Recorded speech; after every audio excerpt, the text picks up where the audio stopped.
Thursday on Daily Delivery. Michael Rand here. Glad to be back for another day and hope everyone's having a great day out there today. Can't be too many people having a better day than Tim Connolly, Timberwolves president of basketball operations. Had quite a night at the draft on Wednesday. Get to that in just a minute. Some Twin stuff at the end of the show. Good win for them last night and a big debut for them today. Their top pitching prospect will make his major league debut. Jeff Day and Naila-Jean Meyers will join me here in a little bit as well to talk gymnastics. U.S. Olympic trials going on this week at Target Center. The men begin competition tonight. Women on Friday, then the men again on Saturday, and the women again on Sunday. Should just be a tremendous 4 days of competition, tremendous 4 days to be in downtown Minneapolis, checking out everything. There's some free stuff going on as well. If you just want to be part of everything, a flip zone, things of that nature. So go check that out. I think it should be a fun kind of time down in Minneapolis, downtown by Target Center. So check that out. First, though, what I miss. Like I said at the very beginning, hinted at it a little bit. Timberwolves in the draft last night. Went into this draft with the 27th and 37th picks. 37th pick, second round, still in play. They have that tonight when the draft resumes for round 2. But I didn't think that they were going to be able to do a whole lot, right? You knew they had 2 decent picks, a 27 and 37. You're going to be able to add players at those spots that could help you next season, could help you down the road. But those are more kind of, you got to get a little bit lucky, or you got to find someone who either has a certain ceiling, you kind of know what you're getting, or kind of get lucky, like someone gets overlooked, someone gets looked past, things like that. So I didn't know what they were going to be able to do in this draft, knowing where they were picking.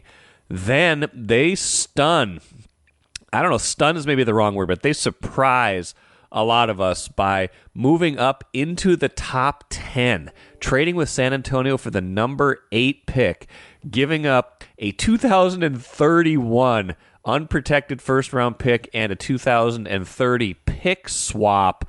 That's it, though. That's it to get the number 8 pick. That's a big gamble for San Antonio, but also you get it from San Antonio's standpoint. They already had the number 4 pick. You maybe don't want too much, young talent right away. Spread those picks around, but feels like the Wolves got good value to move up into the top 10, giving up a pick that they don't have to worry about for 7 years. And again, I get the compensation. We'll get to that in a minute, but I've got kind of 5 big takeaways from this trade that they used to get Kentucky guard Rob Dillingham. Then, of course, they go at number 27, kept that pick, drafted Terrence Shannon Jr. from Illinois.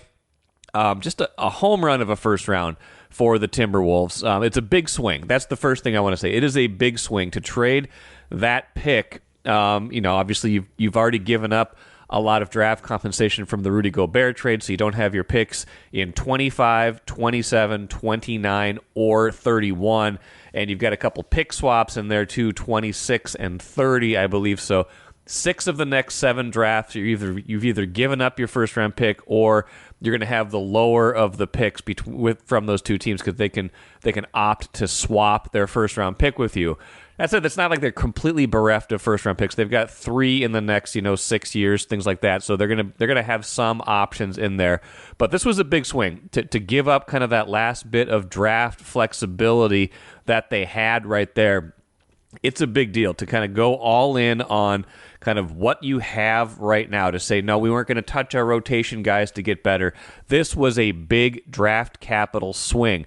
That said, it was also a move with, kind of with the economic reality of where they are in mind. They're not going to be able to do a ton in free agency because of these new collective bargaining agreement rules. They're going to probably be a second apron team, which means they're not going to be able to, they're going to be in the luxury tax, and they're not going to be able to spend mid-level exceptions, things like that, to get kind of those roster, the 7th, 8th, and 9th man on your roster. You're going to have to build a little bit more creatively under this new model and think about how you're going to be able to do that. So getting two players who could be plug-and-play guys into your rotation, right? Like Terrence Shannon Jr., fifth-year senior last year, third-team All-American. He fits into, bench scoring, could be a guy who contributes right away. Dillingham, Tim Connolly, I'll get to him in a minute. Tim Connolly, Timberwolves president, saying he's going to play right away. He's got a lot of confidence in this pick. These guys, Dillingham could be Mike Conley Jr.'s eventual replacement as kind of your point guard of the future, but even right now should be a guy who contributes right away in a reserve role. So it's kind of the reality, right? You can't go out and get maybe a free agent backup point guard right now. You may not be able to go get a versatile wing in free agency. Maybe you have to build through the draft, but if you can find guys who, kind of fit two different molds. Shannon, of course, being more of a plug-and-play right-away kind of guy. Dillingham, even though he's young, sounds like he's going to play right away, but he's kind of a little bit more, got a little bit more of a ceiling because he's only 19 at the time right now. So plug-and-play guys, but also guys you can build around. That kind of builds out your roster for the future when you have less flexibility. Now, like I said, I don't think I've heard Tim Connolly quite so excited in a while. He's usually fairly muted, tries to dial down expectations. Here was him talking about just a little bit of how the night unfolded. Dillingham's explosiveness and his playmaking, I think he's a heck of a playmaker, and his ability to play both on and off the ball. Kentucky this year it's hard to replicate that skill set. We're looking for guys who can break the paint, they can play a little bit faster, they can create for themselves and others, and throughout the process, our eyes just kept getting drawn to Rob. We were calling all around, see if we could get something done. We weren't too optimistic when the night started, and we were lucky enough to obtain a pick, and we get a kid that we think can really help us. It's San Antonio, and those guys are really, really bright. So sometimes you want to spread the picks out. You don't want to have too many picks at once. So I think it's a win-win trade.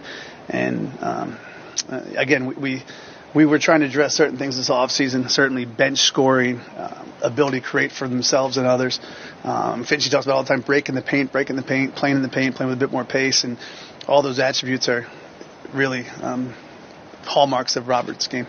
So you can see he clearly likes these two players they got. He clearly is happy with how the night unfolded, and rightfully so. I think they did a great job in this draft, taking a team that went to the Western Conference Finals, didn't have a ton of premium draft capital, being able to turn that into the number 8 pick without giving up anything off your current roster, and then finding value at 27. I think he has the right to feel good about that going into next year. Now, they address needs. This was the biggest thing that I've been harping on about this team, is they need someone who can kind of break down a defense in a reserve role. That is exactly what Dillingham does. He can get to the bucket. He can make a three. He can be an instant offense off the bench. And I really felt like the second unit, especially at times last year, didn't have that kind of player to kind of take the pressure off of the rest of that second unit. And, honestly, in certain lineups to take the pressure off of Anthony Edwards. They ask so much of Anthony Edwards. They've got a lot of good, obviously, like complementary, even star caliber players on this team, but nobody quite like Edwards on the perimeter. You've got plenty of scoring from Karl Anthony Towns, from Naz Reid, but off the bench, guys just don't quite have that scoring punch. They're good, well-rounded, versatile players. Dillingham changes that. He changes that equation. He is the kind of player they absolutely need. Shannon, too, gives them that kind of 3-and-D potential, but maybe even more than that, a scorer, another guy who can get baskets himself off of the bench in this current role. So they made themselves a lot better. They addressed needs, especially that point guard need that Chris Hine and I talked about earlier this week. Can they get their point guard of the future? I feel like they think they did, and obviously that'll be played out over the course of the next few years, not just on draft night. But it feels like they addressed their biggest needs in a big, big way. Final thing, thinking about how much draft capital they've given up. You got to play for now. I know that they've kind of gave up a lot, but you have to worry about the future later when you are a team in the Wolves' position. If they feel good enough about their roster that they feel like they have this kind of 3 to 5 year window to compete in a big way, then you have to make those big swing kind of all-in moves to help kind of finish out your roster. And I feel like they did that. There are ways out of the box down the road. You don't want to think about them right now, but there are trades you can make eventually that will recoup all those draft picks, help you start over if you need to. You don't have to think about that right now, though. What you're playing for is the next half decade, and you've got a whole bunch of under 25 talent on this team right now. Just added 2 more pieces to that on Wednesday night, and we'll see. Maybe they'll add another one on Thursday in the second round as well. I'm Naila-Jean Meyers, Senior Assistant Sports Editor at the Star Tribune. Thank you for listening to Strip Sports Daily Delivery. This work is made possible by our Star Tribune subscribers. For unlimited access to the articles mentioned in this podcast and our coverage of Minnesota sports from pros to preps, go to startribune.com/subscribe. I want to talk gymnastics today, and because the U.S. Olympic trials are such a big deal, we have not just one, but 2 guests from the Star Tribune. Naila-Jean Meyers, who you might have heard promoed several times lately because we've been running that promo back a little bit more. Lead assistant editor at the Star Tribune in the sports department, and Jeff Day, multi-platform editor, who he's been on a bunch of times talking Wolves, Gophers gymnastics. We talk about a lot of stuff, Jeff. Whenever Jeff writes something big, we have Jeff on the show. Both of these fine people, Jeff and Naila, are involved in our gymnastics coverage Thursday through Sunday, but really for a long time here, we've been kind of getting ready for the U.S. Olympic trials. How are you guys doing? Excited that they're here, finally. Yeah. That's how it is with most big events, right? Yeah. Like we plan and wait, and then they're finally here. And it comes on fast. It's like all that planning and preparation. I think it's the same for the city as it is for a newspaper. It's like you're waiting for it to get here, and then the coverage explodes. And it's been nice to be a part of it. Naila's done a great job of kind of shepherding all of this because it's an enormous event to try to wrap your hands around. I was sitting in Target Center this morning. It's empty while some of the men's gymnasts were practicing. And I thought, oh, I'm actually watching gymnasts compete. And that's kind of lovely. And this place is going to be full for the, starting tomorrow, and it's going to be very different. And you could have been watching gymnasts compete at Convention Center these last few days too, in the other disciplines that are in town, because we're Gymnastics City, USA now. I don't know if you've heard the news, Mike, but this is Gymnastics City, USA. I've heard, and Jeff has written some about that already, not just like what's coming, but just how big of a deal gymnastics is in Minnesota. I hope everybody knows Suni Lee's story, but it goes far beyond that. I mean, even my own daughter, she's 10, she is like big into gymnastics now. Like everybody, we are a gymnastics crazy state, and we're pretty good at it too. I think the biggest thing that I've learned is how much of a differentiation there is in the levels of gymnastics. I think gymnastics is one of these Olympic sports that everybody zeroes in on once every 4 years. And so you look at these extremely high level athletes that we're going to see here, and it feels like that's the apex of gymnastics. But these are the most minuscule top level performers on earth, period. A lot of people told me that the U.S. Olympic trials in many ways are as difficult as the Olympics themselves because the competition is so incredibly high within the United States. And Minnesota has a special place in that because we had Suni, we had Grace McCollum, and we had Shane Wiskus in 2021, the 2020 Tokyo Games that were delayed a year by COVID. And there's a really robust club culture here in the state. But I just think it's amazing to learn about this elite level of gymnasts. It's what it's really called. That's what the level is that these Olympians are competing at. And so like when your daughter's training in gymnastics, she's probably at whatever level she might be at, 2, 3, 4, 5, whatever that is. But the people that you're going to see at these trials, the athletes you're going to see are the very tip of the spear of talent in gymnastics. And I think that kind of muddies the water in a way. I've been doing some Gopher gymnastics reporting alongside of U.S. trials reporting. And I was talking to one of their coaches over there, and I was like, explain the difference to me between these two things, because the Gophers are like a top 10 college gymnastics program with all Americans and incredibly talented people, but they're not Olympians. And they were saying, think of these gymnasts as being among the top 1% in the United States. I'm talking about the Gophers. Yeah. The Olympians are the thinnest thread atop that 1%. And so that's what's so exciting about this. It's why people get so, I think, enlivened by it, because you're just seeing the highest level. And John Roethlisberger, who, was an Olympian and a Minnesotan, told me there's something about the trials. These athletes have worked these last 3.5, 4 years to get to this moment. You walk up, you stand in front of a judge, and you begin your performance, and all of that effort is distilled down to this very, very intense moment. Yeah, and Jordan Childs, who was an Olympian in Tokyo, and one of the top women gymnasts in the country, was talking today about how trials are the most important meet that are the most important meet and the most difficult meet. She mentioned, like, with USA track and also USA swimming, making the US team is sort of this intense high pressure, because you have to be, for a woman, you have to be 4 for 4 in your routines twice on day 1 and day 2, and you need to be your best. And she says, I'm saying, as an Olympian, I've been to the Olympics, and the trials were like this other thing. And it is because it is so deep. This team is so deep. The women's team, this is the best team in the world. We have the greatest gymnast of all time, who is still on that team.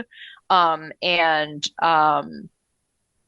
today they were sort of talking about how they are mostly competing against themselves. Not that there aren't great teams in the world, but right now the U.S. women are so deep and so strong and so dominant that just making this team is going to be very hard, and a very hard decision for the people making that decision.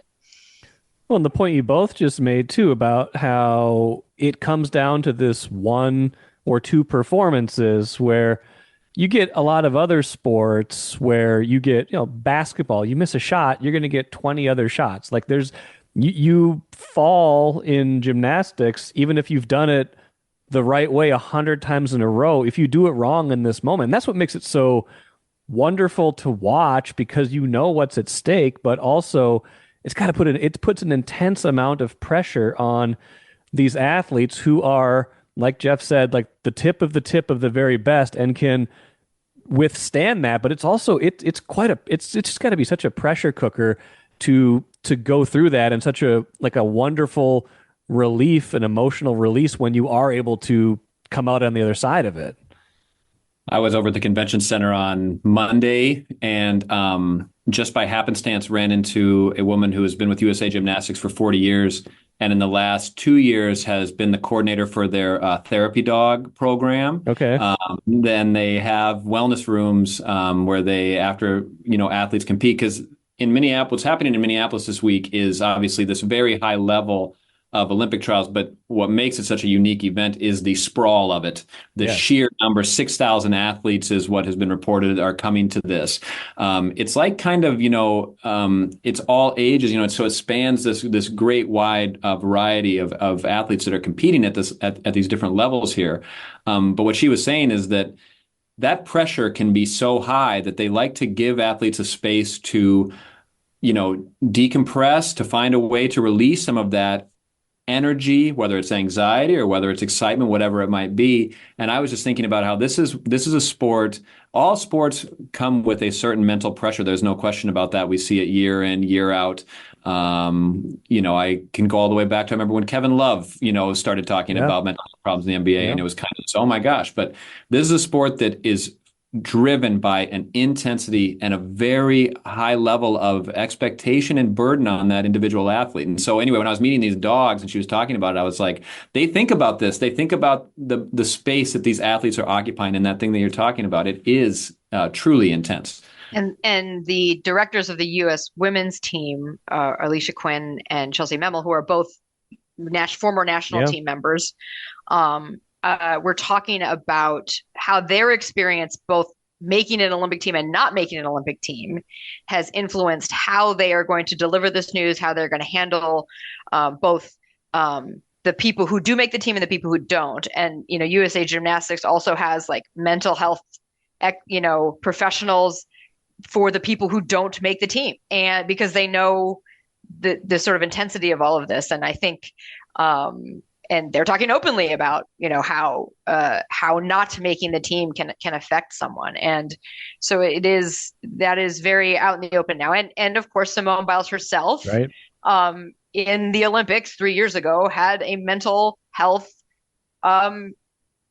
issue. I mean, and she got what is referred to as the twisties. Right. She was unable to twist her body during Olympic competition. Can you imagine what that would be like? And she is performing the most difficult and dangerous feats in women's gymnastics, and was unable to twist her body in a certain way, and she had to withdraw from the all-around competition, which allowed allowed Suni Lee to win it. Simone was not there. She had to withdraw from a couple other events in which she would have been required to twist. She did come back and compete in beam, which was, when you think about it, just incredible that she was able to do it. And then she took a few years away from the sport. And the fact that Simone Biles is back, is competing again. She's going for another Olympics. It's at age 27. 25? I don't know, 25? No, she's older than that. Okay. Yeah. Okay. And it's, she's married. She has a life. She's accomplished so much already as a gymnast, and she still decided to come back. She's still the best. She's still performing the hardest routines.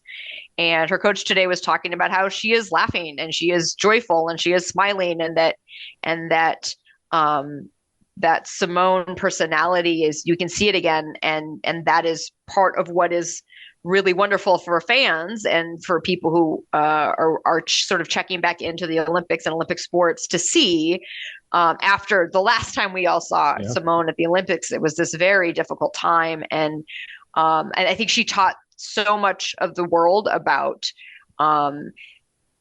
the things that can go on for athletes, even the best athletes. And she was very open about what was going on. And that, I think, that's her paying it forward to the people who come after her, that it's okay to talk about this stuff and it's okay to go through it on this huge stage. And then she's back, and people here in Minneapolis are going to get to see her compete, which I think 3 years ago, we thought we would not see Simone Biles compete again on an international level. And so this is very cool. And she is honestly the odds-on favorite to win at trials. And seems, even if she doesn't, she seems a lock to make the Olympic team, which would be her third.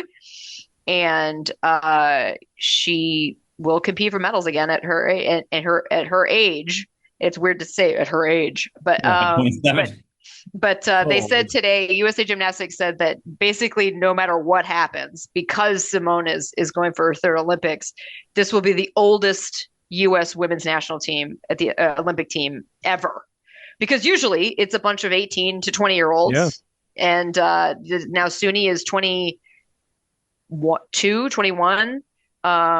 Simone is 27. Jordan Childs has been to college. Many of the women here competing for spots on this Olympic team competed 3 years ago.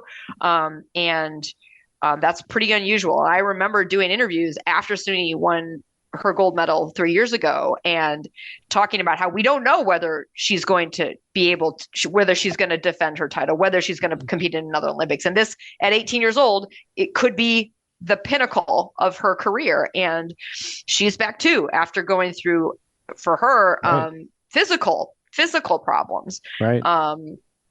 She's experiencing, still has a kidney disease that has affected her stamina, her ability to train. It's affected her diet. And it does sound like they have that under control, that medications and diets they've worked out, and that she's back sort of at her level, at the level she wants to be at right here in time for the trials. And in her home state, she's from St. Paul.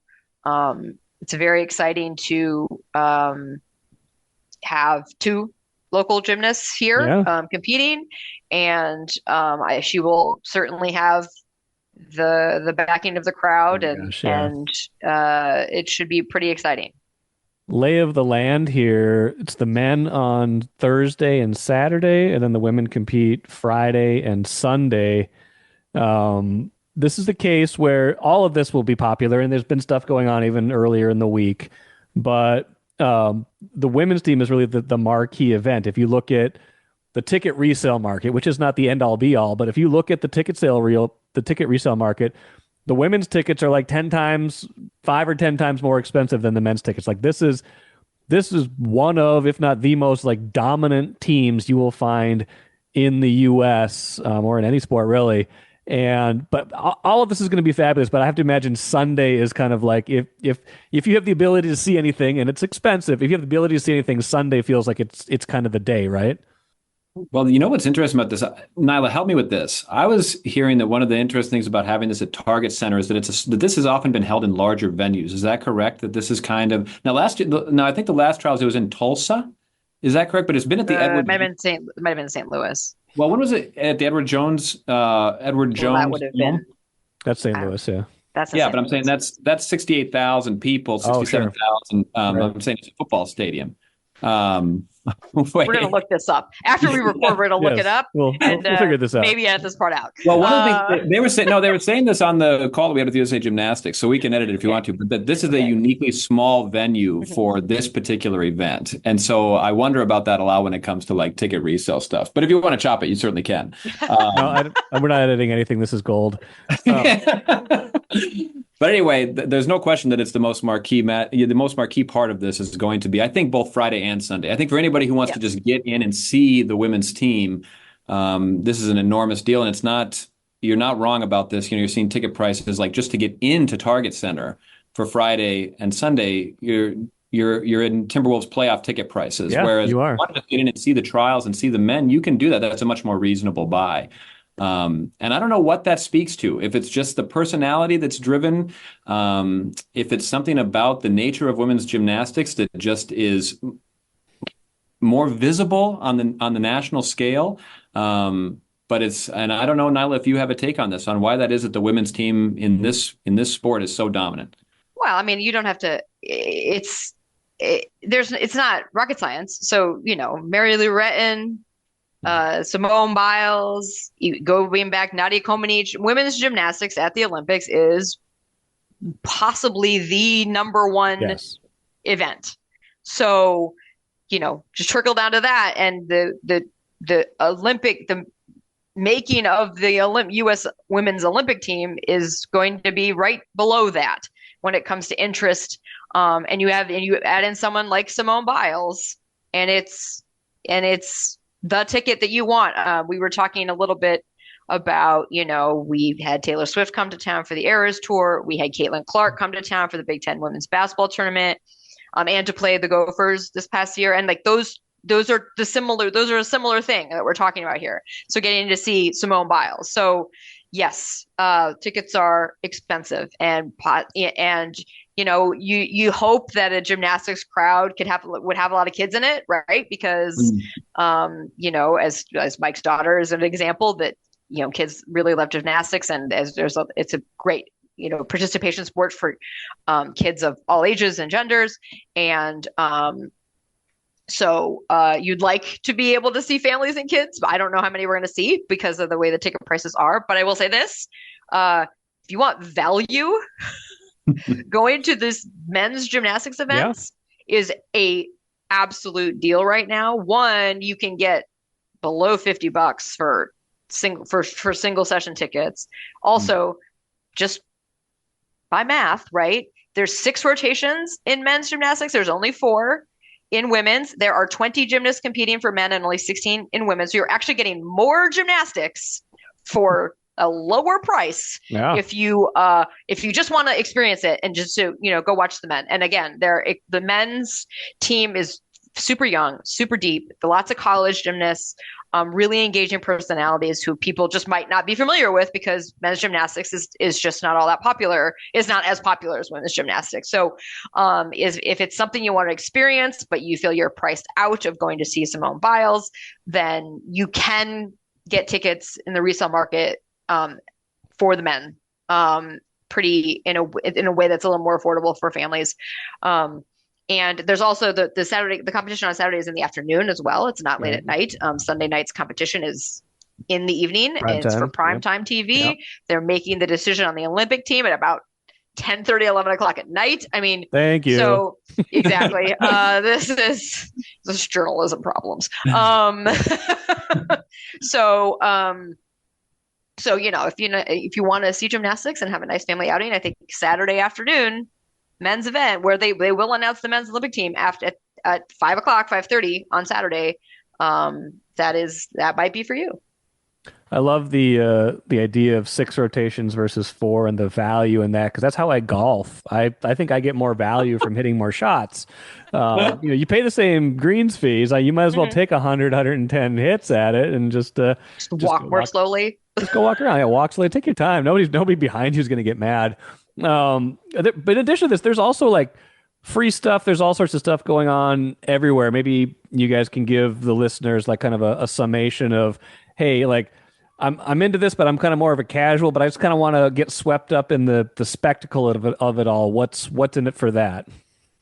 The city's doing a lot for this. I mean, they're trying to make this into sort of it's going to be a very fun weekend in Minneapolis, because you're going to have this and you're also going to have Pride going on. So it's going to be just a lot of people downtown. They're doing the Promenade du Nord. Naila, pronunciation? Yes, we're going to... I'm not gonna. No, we're not gonna put my. We're not gonna put my French pronunciation skills on audio. I'm gonna avoid that. Okay. But they are doing. The Olympics are in Paris, so they are turning Nicolette Mall into a French-themed street market. Food vendors. There's some gymnastics things you can do. You can fall into a pit 20 feet into like a foam. Oh, yes. Really? Yes. Yeah, that's available to you. If you would like to free fall into a pit, that's available. When you say you mean other people and not me. Yeah. Other, okay. yes. Other people. Okay, got it. You, the royal the you. royal you. Okay. Yeah. Good food. There's some. What's going on? Is that what's going on at PV Plaza? I mean, now we're just working this out. Well, they have the flip zone thing and then Promenade du Nord. So I don't know. And I think they were saying that they're going to have televisions that are going to be broadcasting the event as well. So like if you're down there and you're not in the arena, you can still watch. I don't know if that will be quite to the scale that it was when the Timberwolves were hosting watch parties, but at the very least, it's like there will be ways to follow the event while it's happening. And that goes back to like, I think for, again, this is a large scale event that's spanning, I think, 9 total days. The epicenter of it is these final 4 days, but it's why the city pushed so hard to land this. It's like, this is about drawing people, whether they're traveling here for the event itself, whether they're the athletes, the families, the friends, or whether it's trying to get, the citizens of Minnesota to go down and participate. It's a massive undertaking by the state and the city.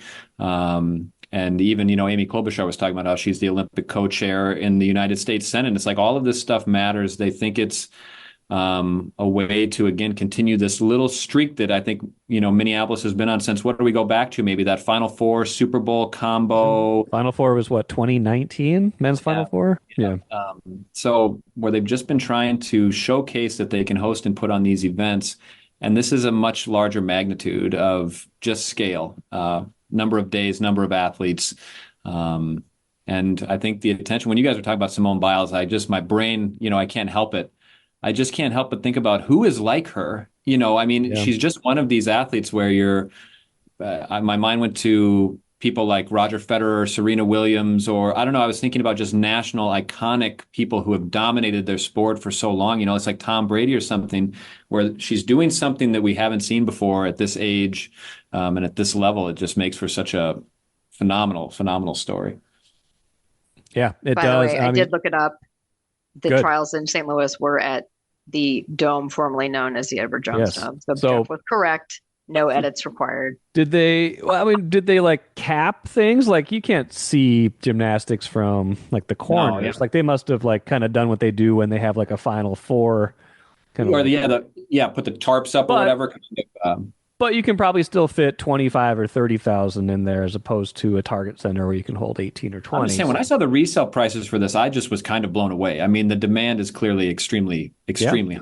And it's sold out, So anyway, it's just, I'm so curious to see what it's going to be like downtown, what the scene's going to be like. And I think we all know certain sports crowds, but I don't know who in Minnesota is very familiar with the United States gymnastics crowd and what the vibe's going to be, and kind of, I think it's just going to be a thrilling weekend. Or who's actually experienced a gymnastics meet in person, because when you watch gymnastics on television, I think you understand that things are going on at the same time.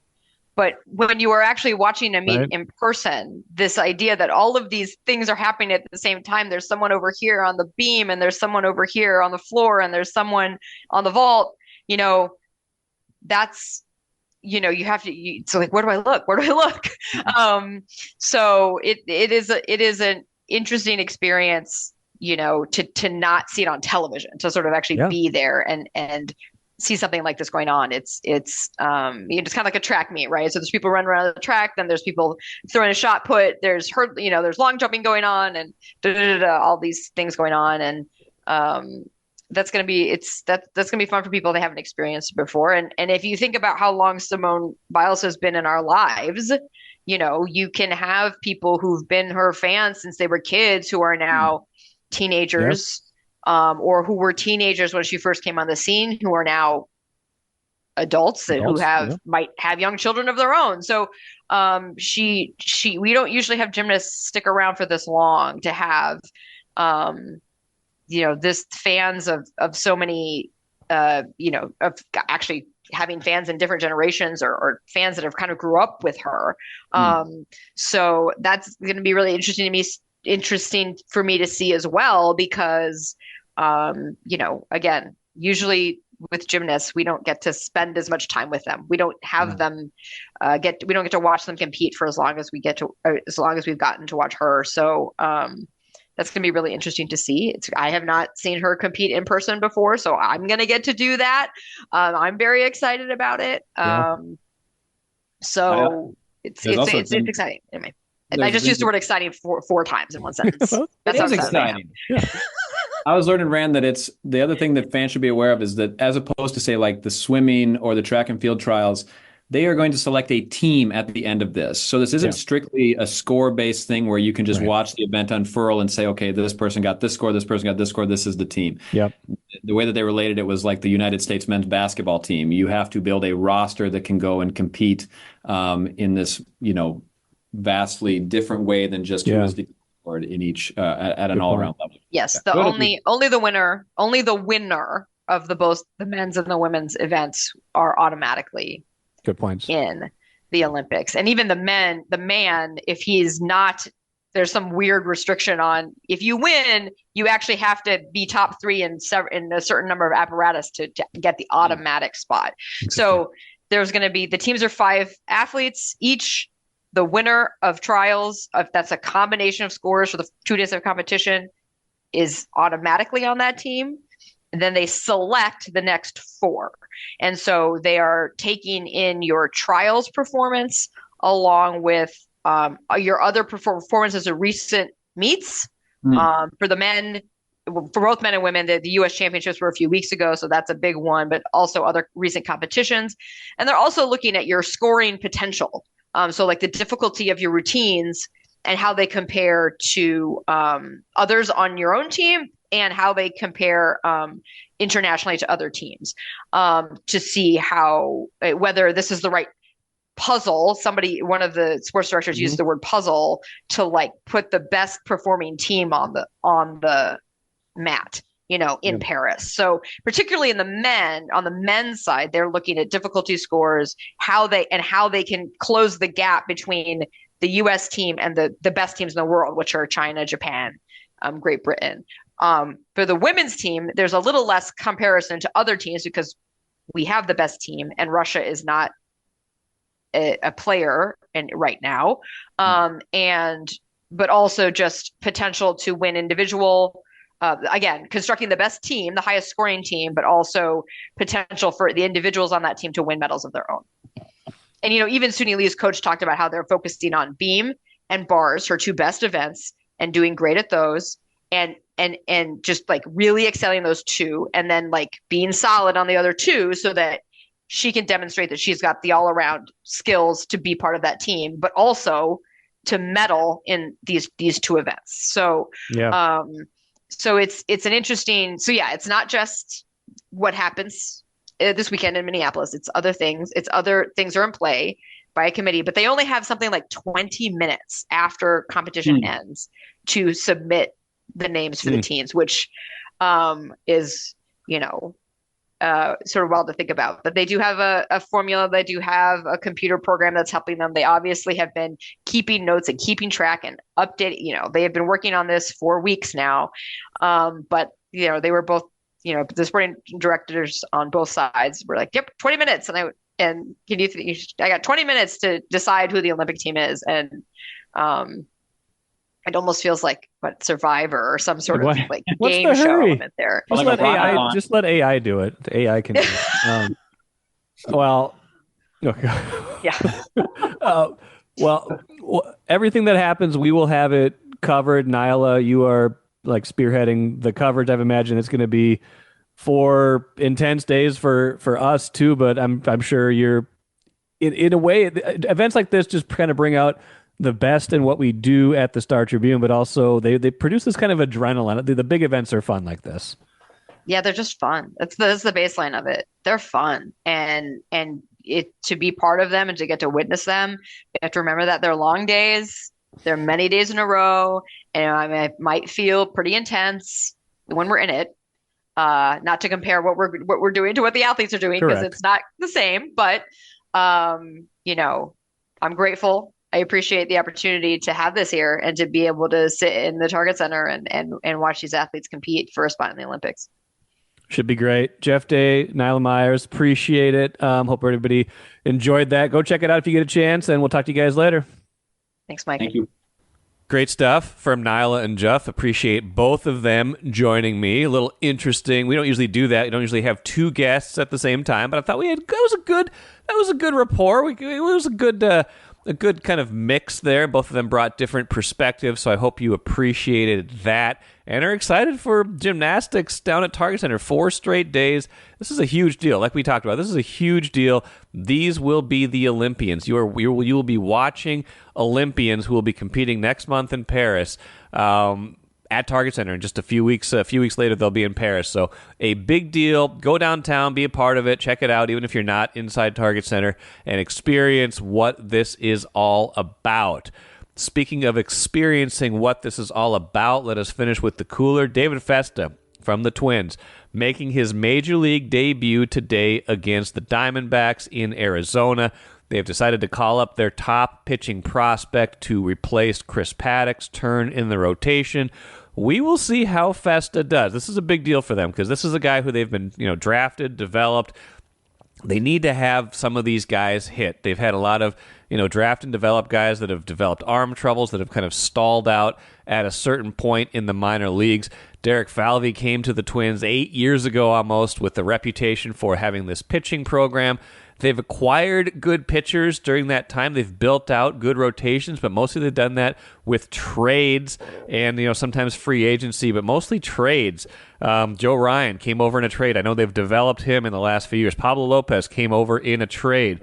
So you're talking about homegrown guys now, guys that they could maybe slot into the top 3 part of their rotation eventually. David Festa is their hope for that right now. He doesn't have to be everything to everyone right now, but this is important for them. This is important that he pitches well, and the start of that journey begins today against Arizona.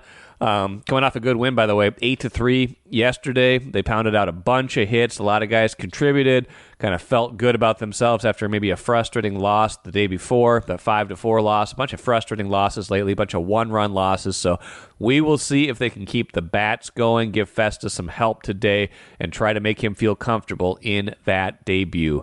That will do it for me today. Probably a little bit more Wolves talk coming off the second round on Friday's show. Bonus episode coming your way probably later today. Couple of interviews from Tuesday's All Metro Sports Awards at the Star Tribune, including one with Luca Garza that was really fun. So stick around for that, I think, later today. Tomorrow's show, like I said, a little bit of Wolves talk, but mostly Wild as we set up the NHL draft with Sarah McClellan in addition to the rest of the Wild's off-season. So that'll be Friday's show. Lots of stuff coming up. Until then, I'm Michael Rand. We'll talk to you later.